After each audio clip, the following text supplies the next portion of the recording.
আসসালামু আলাইকুম প্রিয় দর্শক, আজকে আলোচনা করব স্বপ্নে কোরআন তেলাওয়াত করলে বা কোরআন পাঠ করলে তার ব্যাখ্যা কী হবে।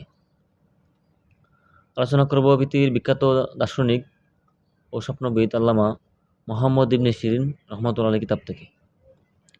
স্বপ্নে দেখে দেখে কোরআন পাঠ করা দর্শনকারীর, অর্থাৎ যে স্বপ্নটা দেখবে তার এলেম ও হিকমত লাভ করার নিদর্শন। সুবহানাল্লাহ।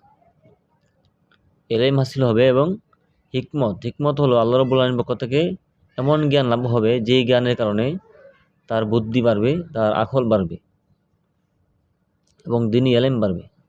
একইভাবে স্বপ্নে যুগে পবিত্র কোরআন তেলাওয়াত করা সত্য ও নিষ্ঠার পরিচয়। সুবহানাল্লাহ। সত্য ও নিষ্ঠার পরিচয় হোক।